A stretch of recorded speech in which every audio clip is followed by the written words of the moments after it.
Bonjour et bienvenue dans la deuxième partie de Nutshell consacrée à Lovecraft et plus précisément des ouvrages du mythe. La majeure partie de ces livres permettent, comme vous devez vous en douter, d'invoquer un ou plusieurs grands anciens, ainsi que leur patron à tous, Azathoth. Nous parlerons aussi un peu des jeux de rôle et brièvement des jeux de plateau et cartes. Vous êtes prêts? C'est parti.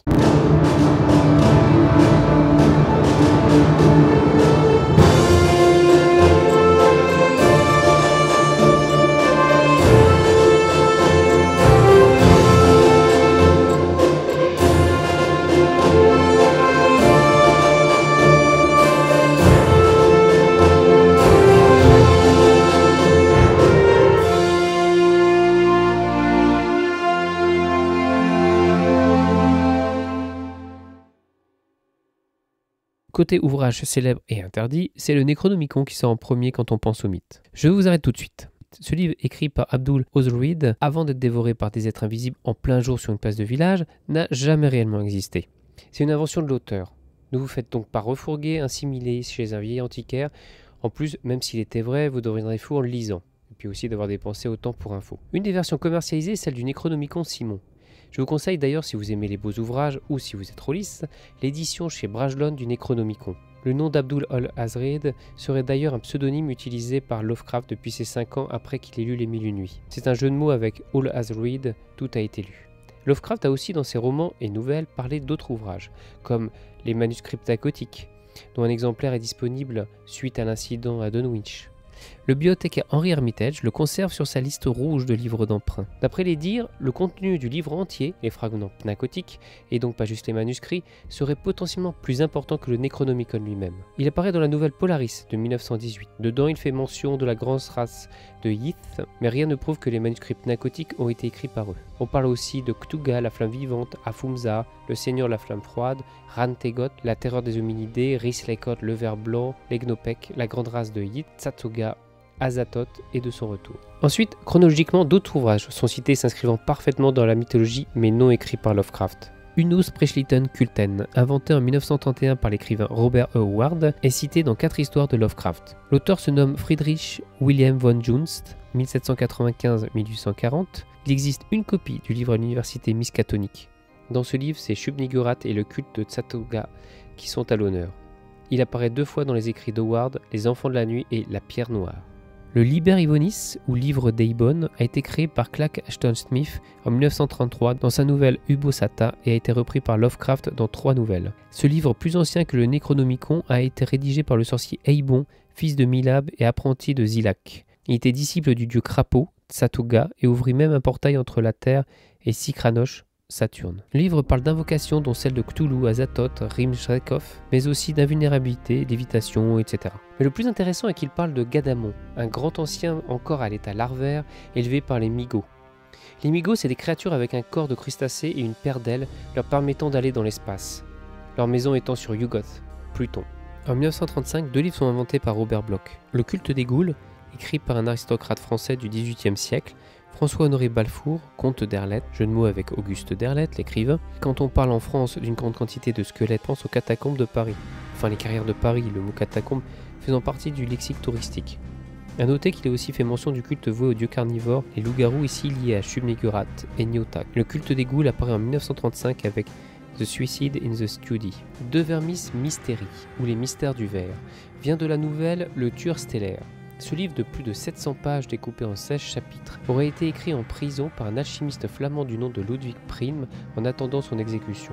Voyageur avant tout, il aurait acquis une grande longévité grâce à des connaissances apprises entre autres en Syrie et en Égypte. Il a participé à la 9e croisade qui s'est déroulée fin XIIIe siècle.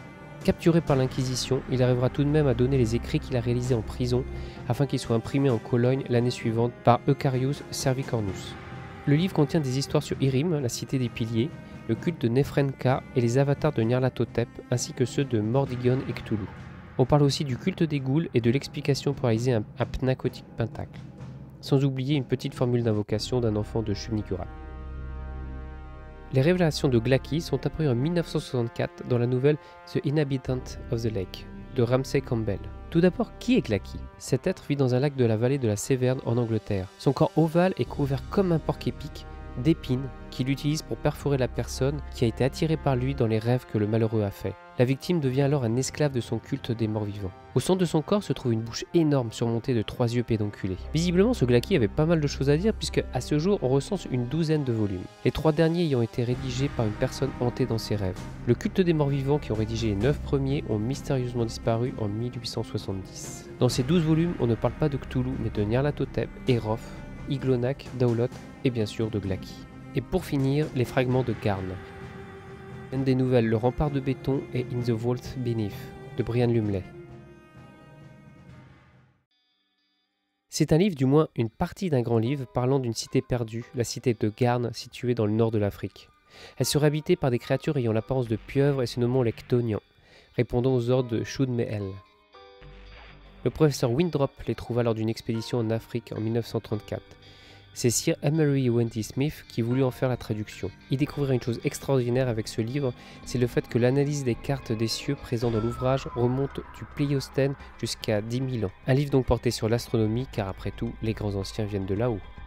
En parcourant même brièvement le mythe, vous pouvez vous apercevoir que les notions de planètes, d'entités extraterrestres, amenant le savoir aux hommes sont omniprésentes dans les histoires. Pas étonnant qu'on sait que Lovecraft voulait être astronome. De ce fait, ne serait-il pas plus juste de considérer l'œuvre du mythe comme de la science-fiction et non du fantastique ? Je parle bien sûr du mythe encore une fois. Certes, les histoires commençant souvent par la lecture d'une œuvre maudite, d'une expédition ou l'apparition d'une chose surnaturelle, ce qui suivant la définition stricte du fantastique peut coller parfaitement. Mais finalement, l'œuvre maudite est écrite par un extraterrestre, l'expédition est destinée à retrouver un artefact tombé du ciel, ou l'apparition d'une créature, sauf le cas de Ghoul, et finalement une rencontre du troisième type. Pour les jeux de rôle, c'est souvent simple tout en étant compliqué à cause des droits. Un des exemples est la première édition du livre Deity and Demigods de Dungeons & Dragons, dans lequel il est possible de voir les fiches des caractéristiques des grands anciens de Lovecraft et les dieux de l'univers du roman Conan. Imaginez la possibilité de jouer un voleur cultiste ou un guerrier nain prêtre de Chrome. Malheureusement, les deux sont passés à la trappe dès la deuxième édition de l'ouvrage pour raison de droit. 2 jeux actuellement reprennent l'univers du mythe. Bien sûr, quand je dis 2 jeux de rôle, je dis plutôt à cet instant T et que je connais. Le plus connu et le plus ancien date de 1981.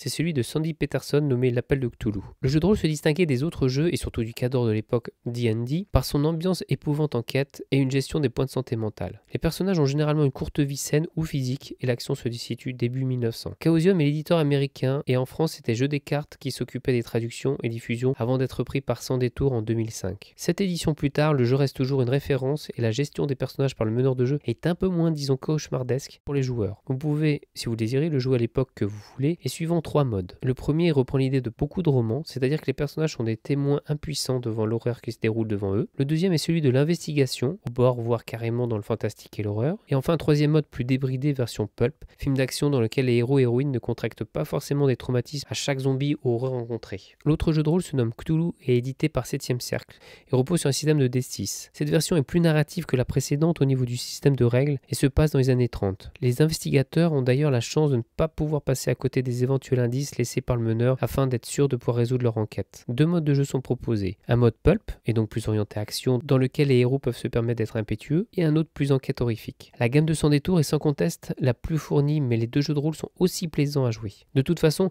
comme chacun le sait, c'est le meneur qui est le plus important dans un jeu de rôle, car c'est lui qui adaptera les règles si elles sont difficiles pour les joueurs. Il existe aussi les jeux de cartes Horreur Arkham, la variante Munchkin, les jeux de plateau comme Horreur Arkham, Le Signe des Anciens, Les Contrées de l'Horreur, etc. et même un Monopoly. Sans oublier le récent jeu de stratégie Cthulhu Wars, dans lequel vous incarnez un des grands anciens. Un jeu comme Zombicide qui demande beaucoup de place et un peu de temps de préparation. Indépendamment des problèmes légaux autour de ses écrits, Lovecraft a toujours encouragé les auteurs à réutiliser ses idées et à les enrichir. Après sa mort, beaucoup d'écrivains ont continué à contribuer à l'étoffement du mythe. J'espère que ce rapide tour d'horizon à vol de Migo, de la vie de l'œuvre de Lovecraft et de ses héritiers vous a plu. Dans le prochain épisode de Nutshell, je vous parlerai de la première héroïne d'un jeu de combat, Chun-Li. A bientôt.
Je n'ai volontairement pas parlé du côté fasciste et xénophobe de l'auteur qui transparaît malgré tout bien dans ses écrits. Il reste un écrivain majeur de la littérature contemporaine et a tant influencé d'écrivains que j'ai préféré me concentrer sur son côté positif et créatif que sur ses parts d'ombre.